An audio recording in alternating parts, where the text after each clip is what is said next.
Hey there, I'm Michael and welcome to another Review Wars where you the viewers get to decide the best game in a category. And this week we are looking at the best fantasy themed games. So let's take a look at our nominations. What is fantasy? A dictionary says it's the faculty or activity of imagining impossible or improbable things. Wikipedia says it's a fiction genre set in an imaginary universe, magic or other supernatural elements as a main plot element. Now, what is good fantasy? For me, good fantasy has consistent rules for the universe. It fills us with wonder and it shows us the impossible. Similarly, a good fantasy game should show us what will never be and just make us simply filled with wonder. And I present to you Magic the Gathering. Now, in Magic the Gathering, every expansion is a new world, and each card a new possibility. You have creatures that you summon to help you. You are planeswalkers, and you can bring in planeswalker allies to fight alongside you. Planeswalkers with the ability to travel from world to world. And twice a year, they build an entire world for you to discover. Now you can have massive creatures. You can have artifacts that aid you on your quest. You can have sorceries that change the world in surprising and twisted ways. You can have enchantments that play with the airy fabric of time. Your spells can do anything. You can play with time. You can destroy everything in the game. You can even nullify other people's spells.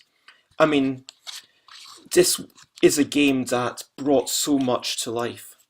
And once in a while, you will get one of the really old cards. Once in a while, you will see some cards that seem like they are almost from a different universe.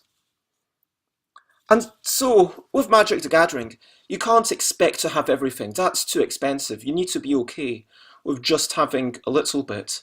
So if you know someone who plays the game, have them teach you. They give you a deck, or you can buy 2 pre-constructed decks.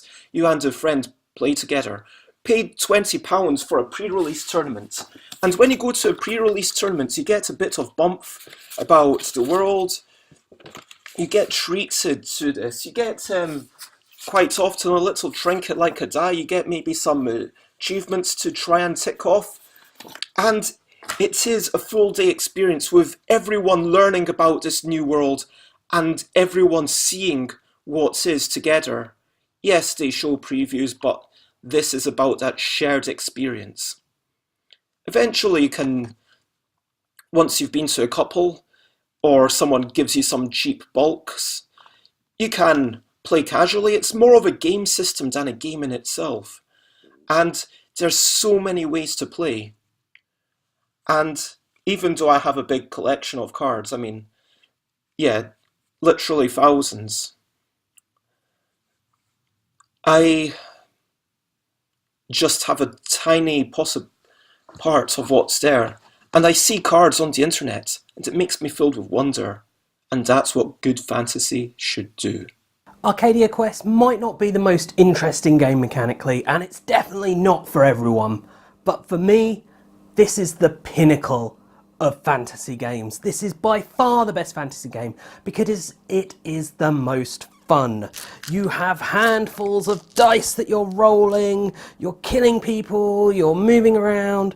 It is pure Ameritrash. You have your guild of heroes that gives you this feel like D&D games, like this mini RPG, and because the game is broken down into campaigns, that furthers the RPG feel.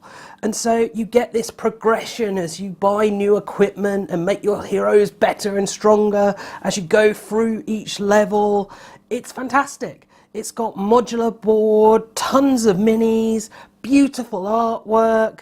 The quests are varied and interesting. It's not just you've got to do the same thing every time. You've got different things. Sometimes it's pick stuff up, deliver it somewhere. Sometimes it's kill things. Sometimes it's who knows what. There are tons of them.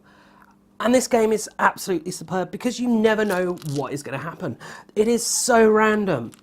And typically I wouldn't like that randomness. But there are ways you can mitigate it. Roll extra dice, get re-rolls for your dice. But at the end of the day, you're rolling these dice and these dice have critical hits on them. When you roll a critical hit, you get another dice. So you could start with one dice and end up with 100 hits.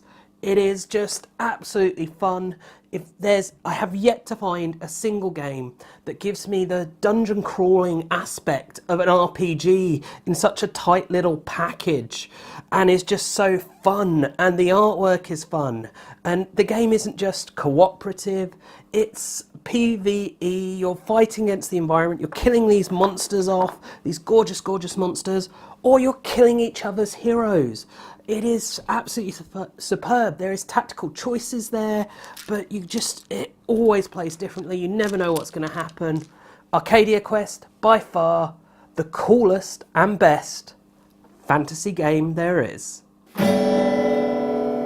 Hello, welcome to Board Deck and Dice's vote for the best fantasy game. Now there's a lot of fantasy games out there, and fantasy theme is pasted on a lot of games. There were many I could have chosen for this, but I chose Aeon's End, the new-ish cooperative deck builder from Indie Board and Cards. And the reason I like this game is it combines some of my favourite things, co-op and deck building. And it does the deck building in a very unique way, where you're not playing your attack spells directly to cause attack that go. Instead, you have 4 square cards at the top of your player board, which are called breaches, and you can spend the currency you accumulate to open these breaches or focus them and play spells to them. If you play a spell in an open breach, you do not have to cast it until you want to, and there may be some rewards for not casting it. So some spells will accumulate damage the longer they're left in a breach, in an open breach, whereas spells cast to closed breaches will be cast during your next go. And each of the characters have different setups for their breaches. So one person might start with 2 breaches open out of 4. So one person might only have 3 breaches total, and so there's different differences to each of the characters. Also, each character starts with a unique starting deck and a starting hand, which will have some similar cards in, but some unique ones, which are pretty good. And you do not shuffle your discard pile, so once you've burned through your draw pile, you just flip your discard pile over onto the other side. And this makes you really think about how you discard cards, when you buy cards, which order you buy them in to get them into your discard pile. That some of the currency cards double up if you play the same currency twice in a hand, so you might buy one from the market with one you've got in your hand and then put them next to each other in the discard pile, so that next time they've got a better chance of coming out together. There is random turn order. There is an order deck, a play order deck, which includes the nemesis you're fighting, and they could have 2 turns in a row, but then your combined forces could have 4 turns in a row. But then you know all the time the nemesis doesn't come up, you know it's coming up, and you know that it could be very bad for you. Each nemesis has a different feel and a different flavour to them. One plays like these husks which you have to deal with. One builds up loads and loads of fury and you're thinking, well, that's fine, that's no worries, and then a minion comes out that uses all that fury to attack you or Gravehold, the town you're meant to be protecting.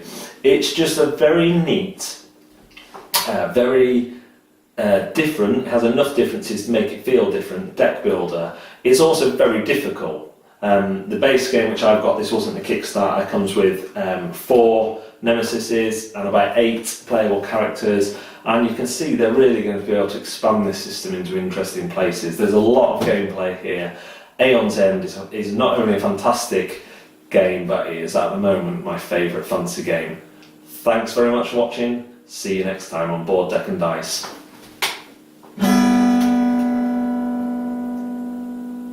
So that's our 3 nominations. We have Aeon's End, Magic the Gathering, and Arcadia Quest. But which of those do you think is the best? Put your vote in the comments below or upvote someone else's. Or maybe you think another game should deserve to win. Let us know in the comments. Then come back in about a week's time and we'll collate the votes and let you know who you, the viewers, have chosen as the best fantasy themed game for Review Wars.